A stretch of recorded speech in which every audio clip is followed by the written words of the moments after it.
ঘন্টা নয়, একমাত্র বাঁশির সুরেই তুষ্ট হন মা।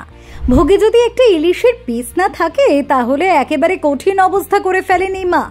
হ্যাঁ প্রিয় দর্শক বন্ধুরা, দেবলোকের পথের আজকের এই পর্বে সবুজ কালীর এমন এক অলৌকিক কাহিনী আপনাদের সামনে তুলে ধরব যা আপনি কল্পনাও করতে পারবেন না। আর এই মা এতটাই জাগ্রত যে প্রত্যেক মুহূর্তে তিনি বুঝিয়ে দেন যে তিনি আছেন।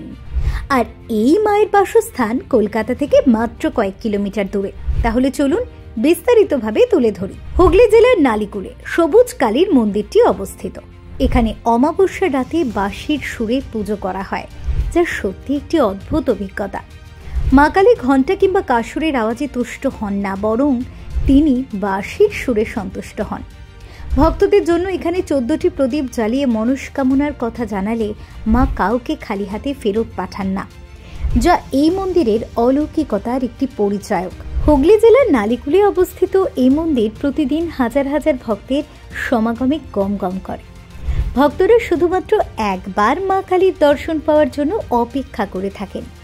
এখানে মা কালীর প্রতি ভক্তি ও শ্রদ্ধা প্রকাশের জন্য বিশাল পরিমাণ টাকা খরচের প্রয়োজন হয় না, বরং 14টি প্রদীপ জ্বালিয়ে এবং কিছু বিশেষ ফুল, বিশেষ করে জই ফুল ও ইলিশ মাছ নিবেদন করলে সন্তুষ্ট হন মা। ভক্তরা এখানে এসে তাদের জীবনের সমস্ত সমস্যা দূর করার আশায় উপস্থিত হন।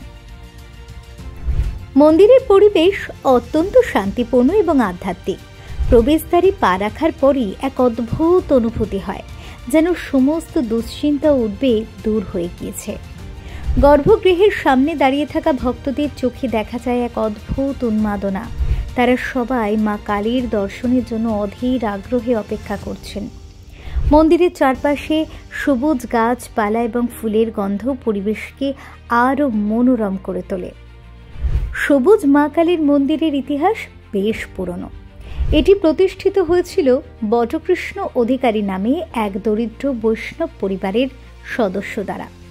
বটকৃষ্ণ অধিকারী সংসারের প্রতি বিন্দুমাত্র মনোযোগী ছিলেন না এবং শ্মশান ও ঘাটে ঘাটে ঘুরে বেড়াতেন। একদিন মাঠে গরুর খুঁটা বাঁধার সময় তার পিছনে এক সাদা বস্ত্র পরিহিত সন্ন্যাসী তাকে এসে জানান যে অমুক স্থানে তার দীক্ষা হবে। বটকৃষ্ণ দীর্ঘ সময় ধরে শ্মশানের সাধনা করেন এবং সিদ্ধি লাভ করেন। এক রাতে তিনি স্বপ্নাদেশ পান যে তাকে মা কালীর মন্দির প্রতিষ্ঠা করতে হবে। তবে কুলীন বৈষ্ণব পরিবারে কালী পুজো করা পাপ বলে বিবেচিত ছিল, তাই তিনি অনেক বাধা বিপত্তি পেরিয়ে বাড়িতে কালীর ঘট স্থাপন করেন। এরপর আবারও স্বপ্নাদেশ পান, যেখানে কালী ও কৃষ্ণের একত্রিত রূপ তাকে নির্দেশ দেন। বটকৃষ্ণ অধিকারী যখন স্বপ্নাদেশ পান তখন তিনি বুঝতে পারেন যে এটি তার জীবনের একটি গুরুত্বপূর্ণ মোড়। তিনি সিদ্ধান্ত নেন যে তিনি সমাজের নিয়মকে অগ্রাহ্য করবেন এবং নিজের বিশ্বাস অনুযায়ী কাজ করবেন। অনেক বাধা বিপত্তি সত্ত্বেও তিনি তার পরিবার ও সমাজের বিরুদ্ধে গিয়ে মা কালীর মন্দির প্রতিষ্ঠার কাজে লেগে পড়েন। এরপর 1357 বঙ্গাব্দে রটন্তী কালী পুজোর দিন সবুজ মা কালীর বিগ্রহ প্রতিষ্ঠিত হয়। এই বিগ্রহের রং সবুজ, যা বাংলার অন্যান্য কালী মূর্তির থেকে একেবারে আলাদা। এই বিশেষ রংটি মা কালীর শক্তি ও মহিমার প্রতীক হিসেবে বিবেচিত হয়। মন্দিরের গর্ভগৃহে প্রবেশ করলে সেখানে এক অপূর্ব শান্তি অনুভূত হয়। ভক্তরা সেখানে আহুতি দেওয়ার জন্য জড়ো হন। প্রতিটি অমাবস্যায় এখানে বিশেষ পুজো অনুষ্ঠিত হয়, যেখানে বাজানো হয় বাঁশি। বাঁশির আওয়াজেই পুজো সম্পন্ন হয়, যা এই মন্দিরের অন্যতম বিশেষত্ব। এই মন্দিরে পুজোর আচার ব্যবহার অত্যন্ত অনন্য এবং ভিন্ন ধরনের। এখানে বাঁশি বাজানোর মাধ্যমে পুজো শুরু হয় এবং শেষ হয় বাঁশির সুরে। এই বিশেষত্বই মন্দিরটিকে অন্য সকল কালী মন্দির থেকে আলাদা করে তোলে। ভক্তরা বিশ্বাস করেন যে বাঁশির সুরেই মা কালী তাদের মনস্কামনা পূর্ণ করেন। পুজোর সময় সাধারণত 14টি প্রদীপ জ্বালানো হয় এবং বিভিন্ন ধরনের ফুল ও ফল নিবেদন করা হয়। বিশেষ করে জই ফুল এবং ইলিশ মাছ মা কালীর কাছে নিবেদন করা হলে তিনি মহা প্রসন্ন হন বলে জানা যায়। এই কারণে অনেক ভক্ত ইলিশ মাছ নিয়ে আসেন এবং এটি একটি ঐতিহ্য হয়ে দাঁড়িয়েছে। এই মন্দির শুধু ধর্মীয় স্থান নয়, এটি স্থানীয় সংস্কৃতির একটি কেন্দ্র বটে। প্রতি বছর এখানে বিভিন্ন উৎসব পালিত হয়, যা স্থানীয় মানুষের মধ্যে আনন্দ ও উচ্ছ্বাস নিয়ে আসে। বিশেষ করে রটন্তী কালী পুজো উপলক্ষে বিশাল জমায়েত ঘটে, যেখানে হাজার হাজার মানুষ অংশগ্রহণ করেন। এই উৎসবে স্থানীয় শিল্পীরা বিভিন্ন সাংস্কৃতিক অনুষ্ঠানও পরিবেশন করেন, যা দর্শকদের জন্য একটি বিশেষ অভিজ্ঞতা হয়ে থাকে।